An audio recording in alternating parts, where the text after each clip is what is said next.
ગાંધીનગરમાં ટેટ અને TAT pass વિદ્યાર્થીઓ સરકાર ભરતી કરે એના માટે માંગણી કરી રહ્યા છે કે કાયમી ધોરણે શિક્ષકોની ભરતી થવી જોઈએ.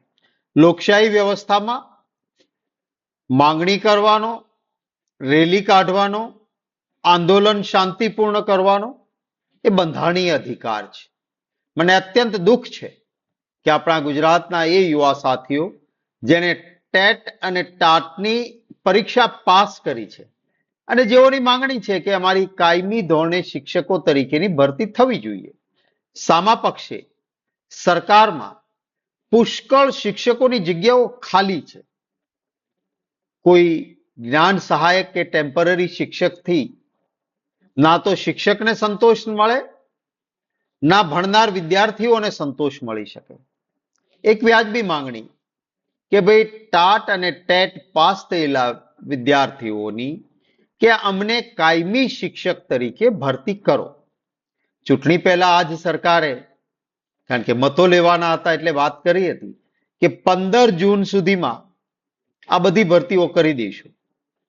હવે 15 જૂનના બદલે આજે 18 જૂન થઈ, તો આ યુવાનો માત્ર ગાંધીનગરમાં રજૂઆત કરવા માટે ગયા. અને ગાંધીનગરમાં રજૂઆત કરવા જાય આપણા જ ગુજરાતના યુવાનો, એ કોઈ આતંકવાદી નથી. આ ધોમ ધકતા તાપમાં દીકરીઓ પણ છે. એમાં કેવી રીતે એની સાથે વર્તાવ કરવામાં આવ્યો છે મેં જોઈ કેટલીક વિડીયો. કેટલાક આ સાથીઓના, યુવાનોના મને ફોન પણ આવ્યા કે સાહેબ અમને ઉઠાવીને ડિટેન કર્યા છે. અમે કોઈ આતંકવાદી નથી, અમે શિક્ષકો છીએ. અમારા ફોન આંચકી લેવામાં આવ્યા છે અને બેરહેમીથી અમારી સાથે વ્યવહાર કરવામાં આવી રહ્યો છે. હું વિનંતી કરીશ ગુજરાત રાજ્યના માનનીય મુખ્યમંત્રીશ્રીને કે આ પ્રકારે જો આપની સરકારમાં ચાલતું હોય તો આ વ્યાજબી નથી. તાત્કાલિક માનનીય મુખ્યમંત્રીશ્રી આપ સૂચના આપો, જે પણ પોલીસ સ્ટેશનોમાં ને જુદી જુદી જગ્યાએ જે યુવાનોને ગોંધી રાખ્યા છે એમને તાત્કાલિક પોલીસની રિયાસતમાંથી મુક્ત કરવામાં આવે.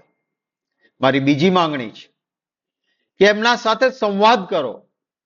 સાહેબ, લોકશાહીમાં સંઘર્ષ ના હોય, પ્રશ્ન રજૂ કરવા આવે એની સાથે સરકારે સંવાદ કરવાનો હોય.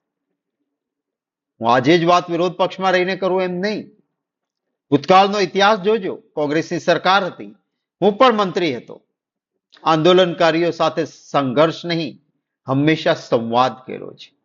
ચ5 સુધી એટલે કે સચિવાલયના મુખ સુધી ઉપવાસ કે આંદોલન કરવા આવનારને આવવા દેવામાં આવતા હતા. એટલું જ નહીં, છાંયડો અને પાણીની વ્યવસ્થા સરકાર કરીને આપતી કે અમારી સામે આંદોલન કરવું હોય તો અમારી એટલી ફરજ છે કે તમને છાંયડો અને પાણી આપીએ. આજે શું કરીએ છીએ આપણે ગાંધીનગરમાં? ગાંધીનગરની અંદર પેસવા નહીં દેવાના, ગાંધીનગરની બહાર જ રોકી રાખવાના. કોઈ આંદોલનકારી આવે તો ડિટેન કરીને જાણે કોઈ આતંકવાદી આવ્યો હોય એમ પોલીસ ઉઠાવીને લઈ જાય, એના મોબાઈલ આંચકી લેવાના. આ શું લોકશાહીમાં વ્યાજબી છે? વિનંતી કરીશ સરકારને કે આપ જરૂર આ અંગે સકારાત્મક વિચારણા કરો અને ટેટ અને ટાટ પાસ થયેલા જે વિદ્યાર્થીઓ છે જેમની વાજબી માંગણી છે કે ભાઈ શિક્ષકોની પુષ્કળ જગ્યાઓ ખાલી છે, ગુજરાતમાં શિક્ષણનું સ્તર બગડી રહ્યું છે, માટે તમે આ જગ્યાઓ પર ટેટ અને ટાટ પાસ થયેલા વિદ્યાર્થીઓની કાયમી શિક્ષક તરીકે ભરતી કરો. 11 માસના કોન્ટ્રાક્ટ શાના માટે આપણે આપીએ છીએ જ્યારે પુષ્કળ જગ્યાઓ ખાલી છે? આપણને ખબર છે સરકારને મહેકમની મંજૂર થયેલી કાયમી જગ્યા છે, તેના ઉપર કોન્ટ્રાક્ટ 11 મહિનાનો શા માટે? તાત્કાલિક કાયમી શિક્ષકો ભરવાનો નિર્ણય કરે સરકાર, એવો હું અનુરોધ કરું છું.